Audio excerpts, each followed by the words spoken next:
211 to 186.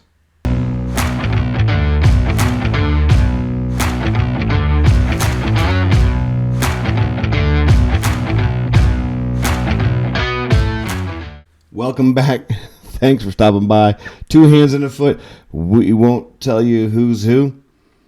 Before we get started, though, as always, go ahead and click that like button. Click that subscribe button. Ring that notification bell so you never miss an episode. And then more importantly than anything else, share this with all your friends. Let's get into it. Yes, you heard me right. 211 points and 186 points. After months of stressing the importance of having a more competitive product on the court for this weekend's All-Star Game, NBA Commissioner Adam Silver doubled down on that front Saturday night, declaring, "I think we're going to see a good game." That's about as far as a good game went. 211 to 186. It's the first time a team has ever scored over 200 points in an All-Star game. The annoyance on Adam Silver's face is hilarious. He says, "And to the Eastern Conference All-Stars, you score the most points. Well, congratulations." I'm not by any stretch of the means, a fan of the National Basketball Association. I did like it for a while. Grew up in an era where watching the end of the Michael Jordan era, the beginning of the Kobe era, watching videos and reruns of older games. And they're wondering why it's not a competitive atmosphere. The level of defense in the NBA has gone down a tremendous amount, to the point where guys who are good, I'm not saying he's not good, but guys who are arrogant and entitled, like LeBron James, can attain the scoring title. Worthless. It's absolutely worthless. That record is not his. He technically has the most points. It's because they gave it to him. If you don't put anybody in front of the guy, what do you expect? He's going to score.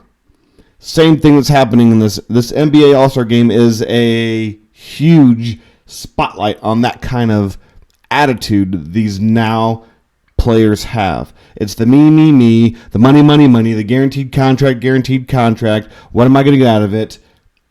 Attitude that these juveniles are displaying, and it's put on display. You would have never seen Michael Jordan or Larry Bird not be competitive in an All-Star game, ever. They wanted to play, Magic Johnson all the time. They wanted to beat the tar out of the other conference all the time. And somewhere around LeBron James, the entitled juvenile, is when that attitude shifted. So we wonder why we have a 211 to 186 not competitive game, where people just come out and say, "Yeah, I don't want to be competitive. It's a weekend off." Man, I miss the old days and wish they'd come back. Having said wish things come back, I got a buddy of mine. You may know his YouTube channel, Viva La Vargas. A buddy of mine down in Texas now. This is where the great US of A has him stationed. And he, several weeks ago, put out a video describing some issues within the military. And I've worked on not giving a knee-jerk reaction to some things. And so I've thought it over, and I've had some things come up between then and now. And so now I figured it'd be a great chance to respond to it. But what I want to do right now is I want to show you a clip of his video, and then I'm going to respond with some of my thoughts. I'm not going to show the whole video. I'm just going to show a clip of it, and then we'll get into some of the things as well. So watch this.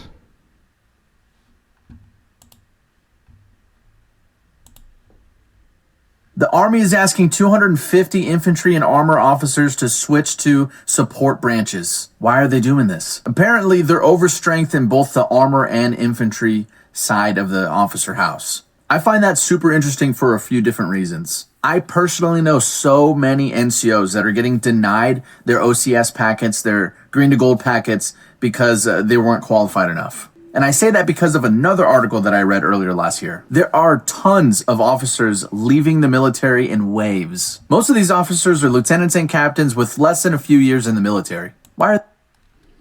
So we hear this, and one of the things he asks is why is this happening? And he goes through a list of reasons, and I'll lay out some of them here in a minute.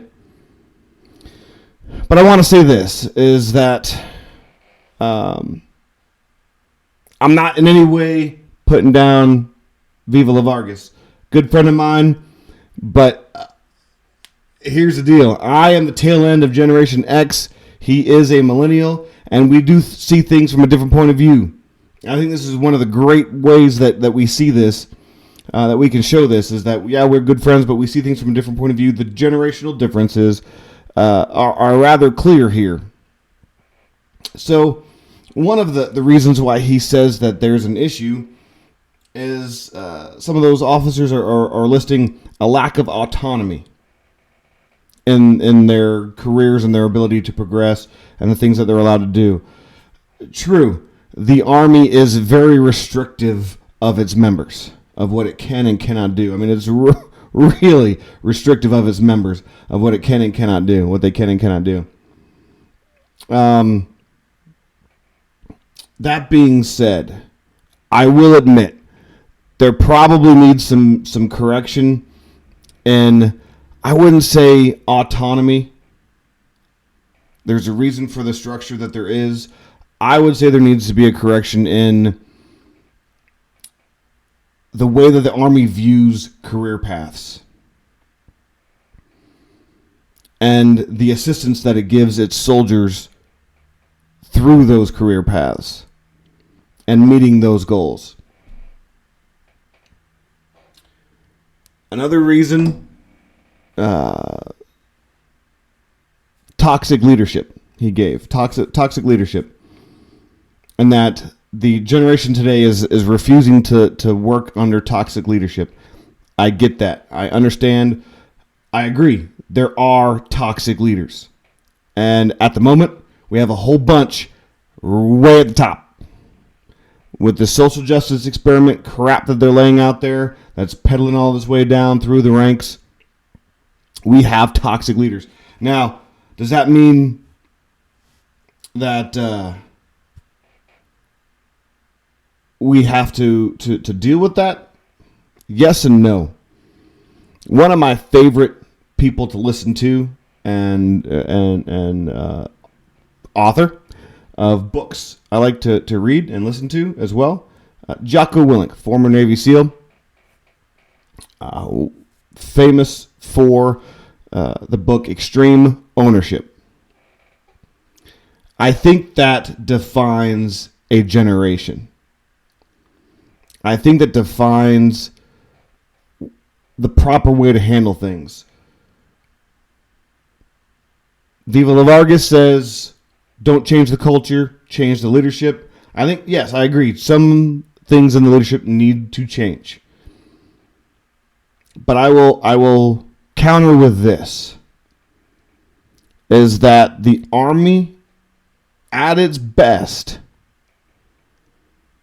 was in World War II.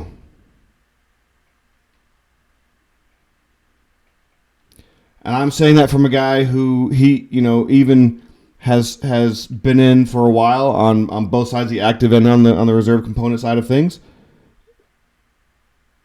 But, he mentions the crusty Vietnam vets and how to deal with the newer generation. Yes and no.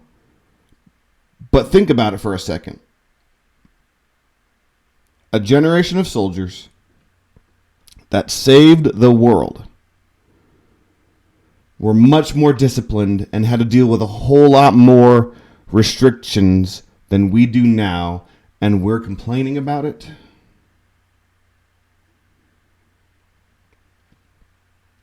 And that was a time where being in the military wasn't a career. You served your time and you got out. Yes, World War II, you got called into service, you got pressed into service, drafted, or whatever, you signed up, you went, you did your 4.5 years of fighting in Europe or fighting in the Pacific, and you came home, and maybe you went to Korea. And then if you were offered that, you were in command while Vietnam came along. That being said, the thought of making the military a career shouldn't be looked down upon. And I don't think that's what Viva La Vargas is saying. I think what he's saying is it's not for everybody, and I get that. And he's using it as a stepstone. Okay, I get that. But how do we fix this idea? Well, we have to fix the culture. It took 40 to 50 years to get this attitude permeated throughout all of culture, not just military, but all of culture. That's the problem, is that it permeates through all of culture. This me attitude, and it's not the selfishness part of it, but that's the way that they've been taught, is to look at what I can benefit. Whereas the older generations are, how can I benefit others? So I understand where we have to learn how to communicate better with this generation. I agree with that, but we need to change that culture back into, how do I self-serve? Not self. How do I serve others? How does myself serve others, and not be selfish? How do we make the Army a career? By making it more palatable to this generation. Okay, more technology. Our technology stinks at the basic level. Yes, we have a lot of advanced technology, but very few people operate on that advanced technology. Training. All of those things need to be upgraded. We spend billions of dollars on things that we don't need to spend billions of dollars for, where we could be spending it on training. He asks why officers are leaving and how to adapt to that. Actually, I came up with a pretty good idea, at least I think. How about we borrow some officers from the reserve components? What do I mean by that? Most officers only spend a few years in a position, such as an executive officer or taking command of a company, or a battalion side, type of place, somewhere in staff. So why not activate some reserve component officers and fill those gaps? It does multiple things. One, it fills gaps. There are gaps. That fills them.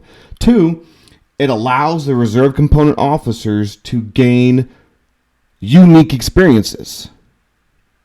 So instead of having to learn and work and be those different positions only in a deployed environment, how about we learn how to do some of those things in a stateside environment? Getting different experiences and then bringing those experiences back to their reserve components. I think that could be beneficial. Another thing I would like to say is this generation, I think, has less of a desire to sacrifice. And it was built into them. I get it. It was built into them, and I think we need to figure out how to take that back. I will say this. My father retired after a career in the Army. And that retirement kept us out of debt for one thing. My senior year in high school, I went to the hospital, and I spent that whole year in the hospital. I was really, really sick with at that point in time, a rare disease, and I had to have a transplant for the cure, and it worked, and I'm good, and all awesome. But because I was still a dependent on my retired father's TRICARE, all that was paid for.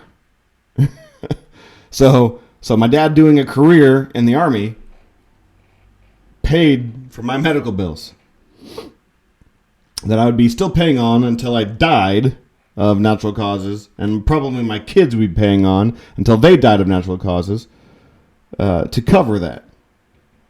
So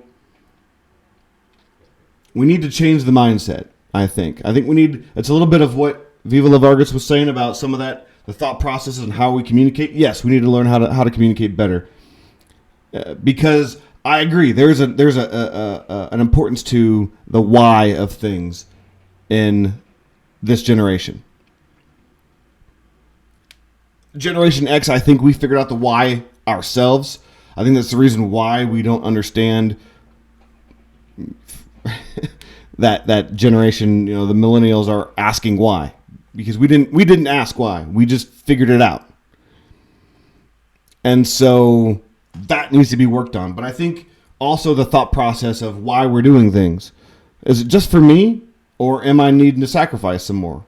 Am I being totally selfish in doing this, or am I needing to sacrifice more? And I think we need to have some of that mindset of the World War II guys, of we're doing this to sacrifice. We're making this a sacrifice. And so, but yeah, I also think this is going to take some efforts because it involves changing the culture as well, enlarging the minimum amount of soldiers. Because he was talking about the op tempo, the operational tempo that we're talking about, and it burns people out, and I get it. It burns people out. All the things, the deployments, the NTCs, the gunneries, the trainings, the TDYs, all those things burn people out. So expand the force, expand the minimum amount of troops that we have, because we have a minimum, and we try to run on that when it's not wartime. That's another topic. But we try to run on that number when it's not wartime. And so expand the minimum amount. And then that should reduce the rotations through these things. Yes, we may have to expand it by a good amount, but that'll reduce the wear and tear of the op tempo. And that'll lower the op tempo. Now, how do we do that with this recruiting crisis we've been going through the last several years? Now, amongst all of the branches. Again, changing the culture. We have to change the culture. We just can't excuse away the misdeeds of Generation X and those before us who have millennials. We have to change the culture, and it's not going to happen overnight. Just like I said, it took 40 to 50 years to railroad it. It's going to take that to put it back together. But I like that. I like that a lot. Get it back to a career worth diving into, worth doing.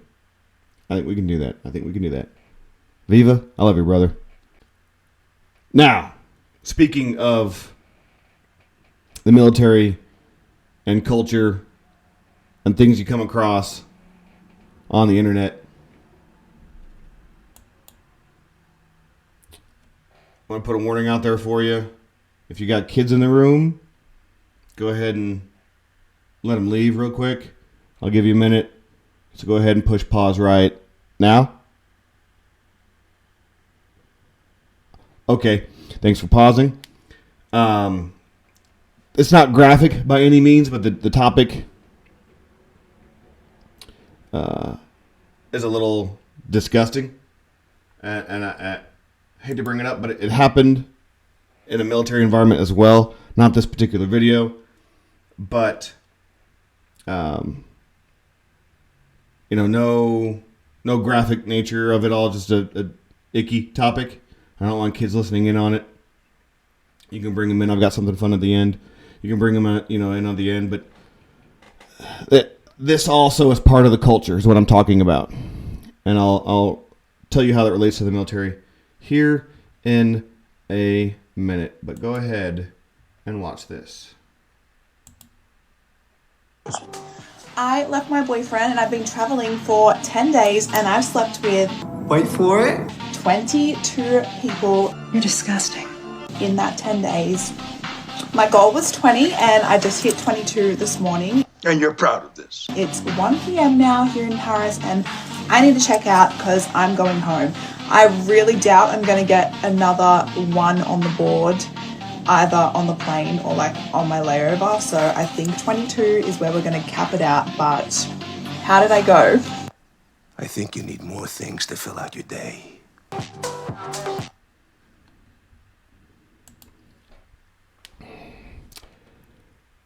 Cringy is all I can say about that. I've always been told to find the positive things in everything. So good for her. She can afford a 10-day vacation in Paris. I wish I could afford a 10-day trip on a whim. Paris wouldn't be my first choice. It wouldn't be my first choice, but if that was my only option, I'd take it. 10 days in Paris is better than no days anywhere. But I wish I could afford just to randomly just go off for 10 days and go on a trip. That being said, that's the only good I can find out of that one. Cringe, but it's culture. It's relating to culture here. And back to the military, and I'm going to stress this, I didn't participate in this stuff while deployed at all, but I witnessed it. So, similar to this, when I deployed there, and there was a certain female on base that very shortly after we had arrived, we figured out what she was doing. She'd have, on any given day, 2 to 3 guys lined outside her door. And a guy would walk out, and another guy would walk in, and that would be it. It didn't take very long for command to figure out what was going on as well and handle the situation rather appropriately. I bring that up to say this, is that, one, that's not quite exactly what you want to think about while you're deployed. 2, the fact that if you're the 4th guy in that line, do you not see the other 3 guys there and knowing what they're going to do, and that doesn't bother you? Same thing with this young lady here in this clip that I just played.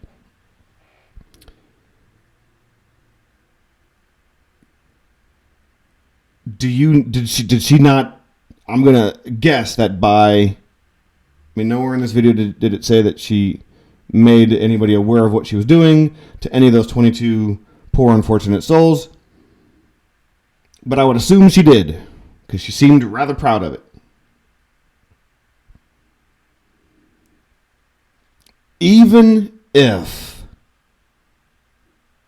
in any instance, deployed, or with this young lady here in the video, even if I was into the lifestyle of just casual relationships,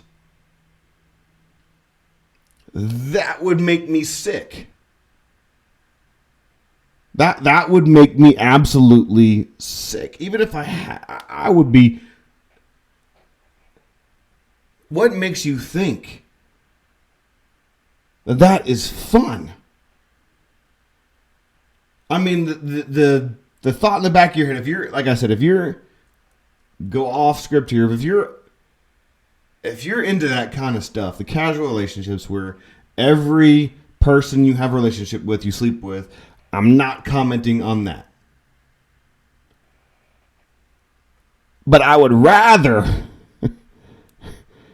You do that. Because I'm... Anyway, I'd rather you do that than just in a row. That doesn't make a whole lot of sense.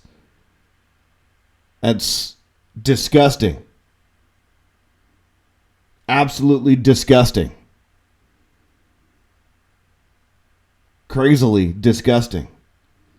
And again, that's just relating to culture. Relating to culture. We have to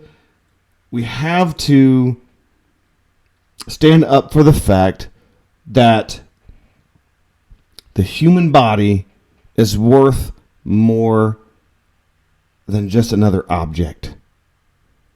Than an object at a store that you can purchase and return at will. Our lives, our emotions, our mental health are all more valuable than that kind of ick. And I think I'm using ick in a very actually good term as far as proper is concerned, as opposed to the ick trends you see on social media nowadays. Ick. Ick. Gah. And people become proud of this kind of stuff. We need to change the culture. And back to Jocko Willink, extreme ownership is you make the change. You be the change. You do the hard work. You do the right thing. You take ownership of it. What can I do to make the change? And I go and do that. Enough of that. Enough of that. Okay. Now, if you want, you can bring your kids back in, because that's done and over with. Have I got a treat for you now? Thanks for hanging with me. I appreciate it. I understand that was a bit of a not so fun topic, but I figured that kind of went along with some of the tones from the earlier topic of the military and culture wars. But like I've told you before, and if you don't know yet, I am on Instagram. Two Hands and Foot is on Instagram. So what does that mean? I watch Instagram videos. And so what does that mean? You get to watch them too. So I found a couple of videos that I've died laughing to a bunch of times now. And I'm going to have you watch them with me. So without further ado, here comes video number 1.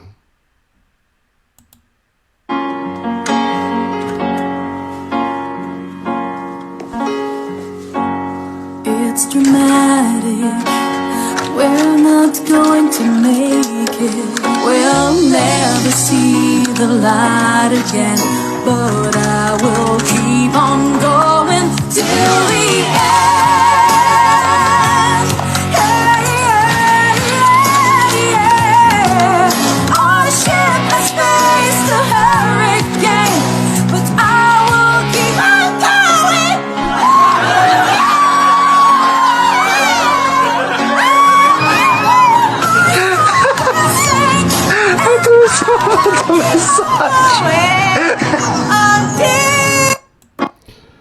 Oh man. I mean, for starters, look on that recording guy's face as he's toggling all the switches. It's not that dramatic, but I think it's absolutely hilarious that he's working so hard to try to make her sound good. And this executive guy, as you'd think, is in the background just loving every minute of it. And this tech guy is just working his brains out. And then you hear it. Wow.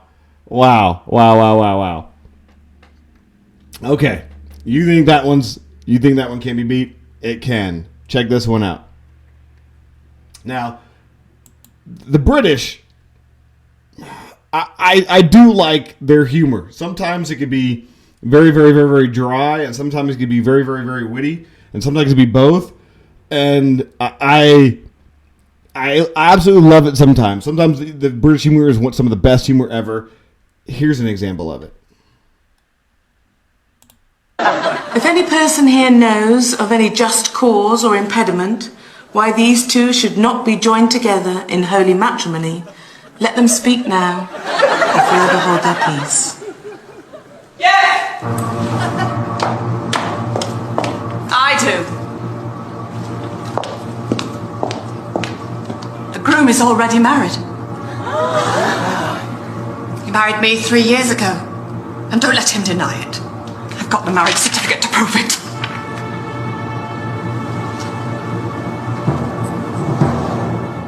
Oh, sorry.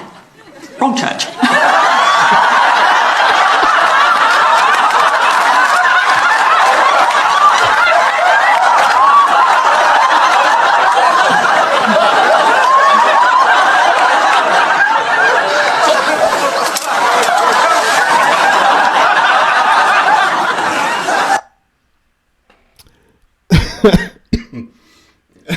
I mean, you're expecting one of those guys who are holding their mouths shut to say something or something to happen there, and then all of a sudden, bam, this lady comes walking in. And then just, oops, wrong church. And then everything gets kind of back to normal, and all of a sudden, you realize that the bride has fallen down. Absolutely hilarious. So, one more. I'll tell you this. This it's the quickest video, but it's definitely my favorite out of these three. So let's go.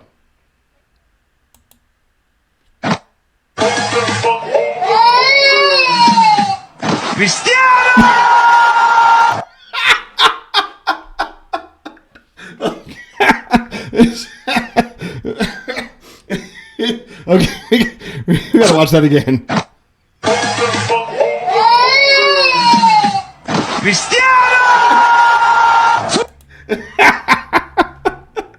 Okay. Okay. Oh man. Okay. I am not by any means for kicking your kid. But the way that this panned out, the slide kick the dad did. I know it wasn't on purpose, but the slide kick the dad did. Absolutely amazing. And then the way that this guy did the mix video of the dad with the kid and then going into a soccer goal. Absolutely phenomenal. That, my friend, is one of the best videos there on Instagram. So I'm going to keep looking out for those kind of videos, and who knows, maybe we'll have some more if I don't die laughing because of them when watching them a bunch of times in a row. That being said, that's all I have for today. Thanks for stopping by again. Hey, I am on. Let's see if I can get all this together. Yes, here on YouTube. I'm on Rumble. I'm on Patreon. I'm on Instagram. Go ahead, check those accounts out. I do all those things along with X. I do different things on different platforms. Go ahead and check those out. Share this with all your friends. Hey, have yourself a wonderful, awesome, good, great, grand morning, afternoon, evening, night, midnight snack. I don't care as long as it's good. And I'll catch you guys on the flip side.